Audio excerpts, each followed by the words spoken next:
السلام عليكم ورحمة الله تعالى وبركاته.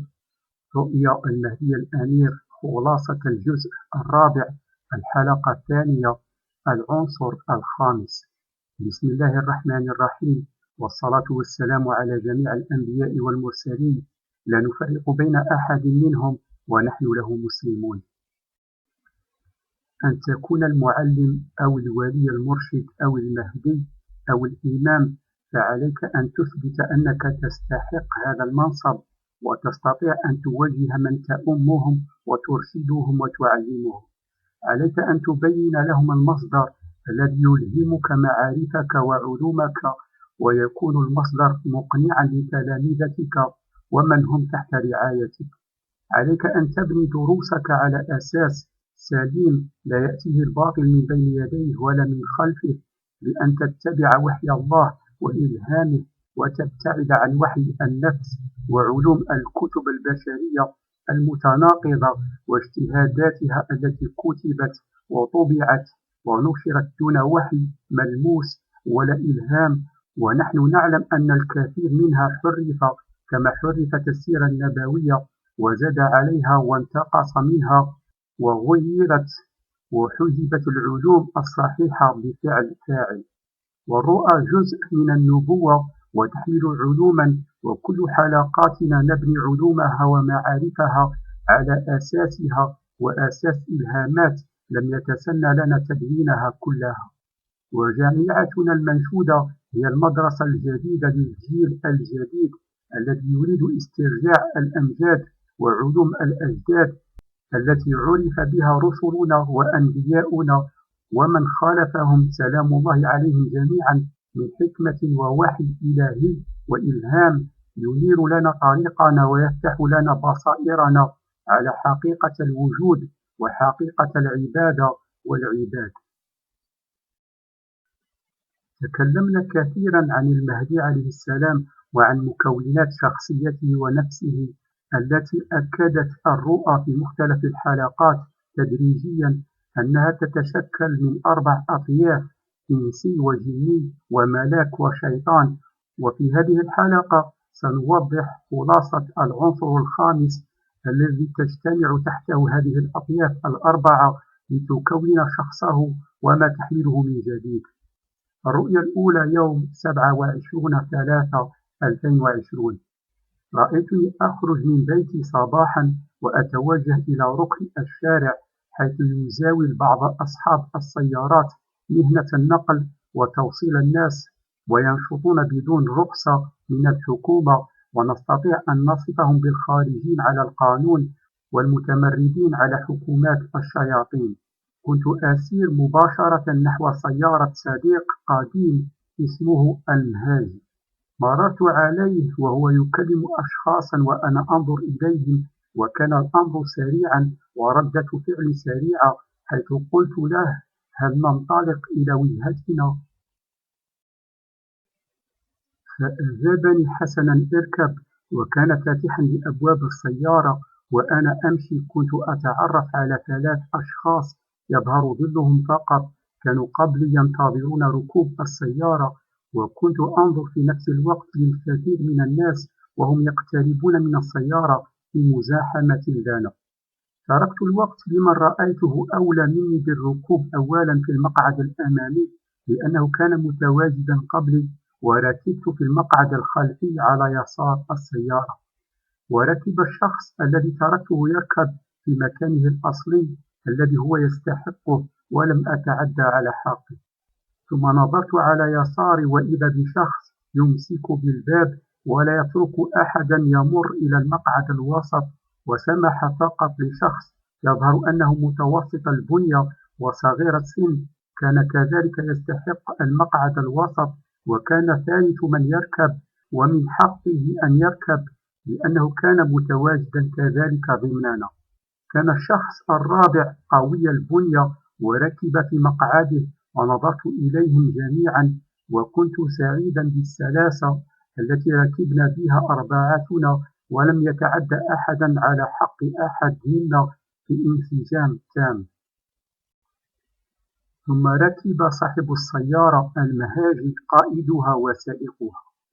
نظرت على يميني خارج السيارة من النافذة، وكان يقف صديق اسمه الحسين، وكان يرمقني بنظرات كأنه يلومني لأنني لم أنزلق نحو المقعد الوسط وأتركه يصعد، ولم أستطع أن أعبر له عن الموقف وأنه ليس بيدي، والحق حق على الجميع، ولا يوجد فيه محاباة أو أخوة أو صداقة. انتهى. تعبير الرؤيا. الرؤيا درس وخلاصة لما سبقها من دروس حول نفس المهدي وأطيافها التي تكون شخصيتها، حيث وصلنا إلى شخصية الشيطان الذي استضفناه من عالمه السفلي ليساعدنا على توضيح الأمر أكثر، فظهر أنه مسلم ومصلي يعرف الله ويعرف حدوده في رؤية وحلقة رؤيا المهدي الامير، سحر شياطين الإنس والجان للقرين الشيطان. وبعد حرب طويلة ونزاع طويل وصلنا إلى نقطة السكون والهدنة بين طيف الملاك وطيف الشيطان ليرسم معا خارطة الطريق التي تضمن لهما العيش بسلام، بعد أن تعرف كليهما على أن عدوهما الوحيد هو إبليس الرجيم وشياطينه من الإنس والجان.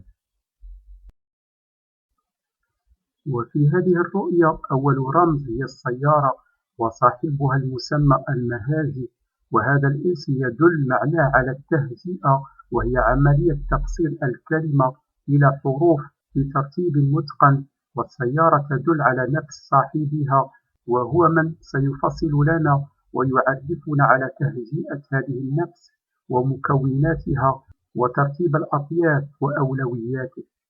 السيارة وصاحبها يزاولان عملية نقل الناس بدون رخصة من الحكومة، وهو دليل التمرد واختلاف هذه النفس على الأعراف السائدة في مجتمعنا، وهي متمردة على قوانينها المعترف بها.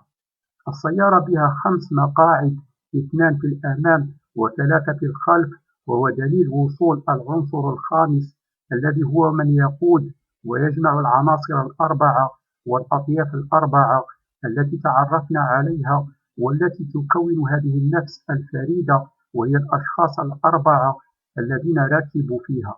ومن الإعجاز التام في الرؤيا أنها حق ومن الله لا يشوبها شائبة، قوة المعنى ودقة سلاسة عملية الركوب للعناصر الأربعة والتفاهم على الحق في أولوية تقاسم الأدوار، وأن كل طيف يكمل ويساعد الآخر في انسجام تام.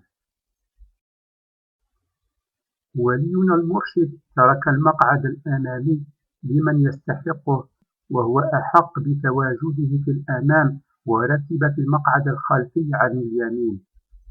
ركب من هو أهل لتواجده في المقعد الأمامي لأنه أولى بالمكان، ولأنه كان موجودا من قبل ينتظر الركوب، رغم أن ولينا المرشد تجاوزه وكان بإمكانه أن يركب في المقعد الأمامي، وهو تفصيل يحمل الكثير من المعاني.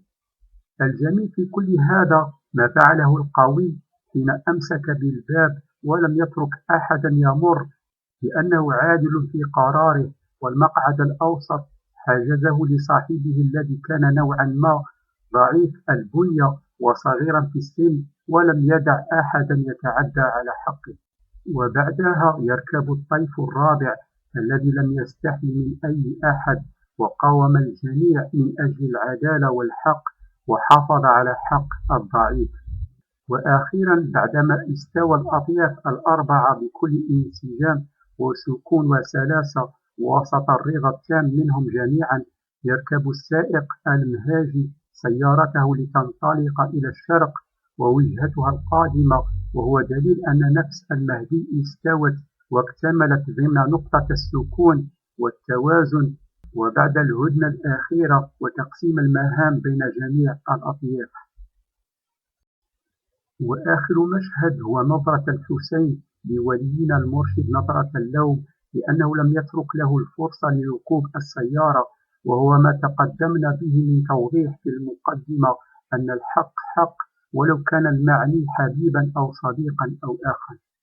وإن أردت تقديم علومك وأفكارك أيها الحسين، عليك إرفاقها بلمسة سحرية من وحي إلهي يبعد عنها الشك ويعطيها بريقا ورونقا وزينة وفكرا واسعا وليس ترديد ببغاء. لقينا علوما من كتب بشرية تعاقبت عليها الأزمنة فجعلتها باهتة بسبب عبث العابثين. عليك التمرد على الأعراف والتقاليد التي سطرها إبليس ونسبها إلى النبيين والمرسلين، وأن لا تبقى عاكفا عليها وتتشبه بصاحب السيارة المتمرد على قوانين وأعراف سطرتها أيدي بشرية تقيد رزق العباد وتمنعهم حريتهم. بسم الله الرحمن الرحيم. أومن كان ميتا فأحييناه وجعلنا له نورا يمشي به في الناس كمن مثله في الظلمات ليس بخارج منها كذلك زين للكافرين ما كانوا يعملون وكذلك جعلنا في كل قرية أكابر مجرميها ليمكروا فيها وما يمكرون إلا بأنفسهم وما يشعرون. وإذا جاءتهم آية قالوا لن نؤمن حتى نؤتى مثل ما أوتي رسل الله الله أعلم حيث يجعل رسالاته سيصيب الذين أجرموا صغار عند الله وعذاب شديد بما كانوا يمكرون. صدق الله العظيم. انتهى. يتبع. كما بحمد الله دمتم في رعاية الله وحفظه، والسلام عليكم ورحمة الله تعالى وبركاته.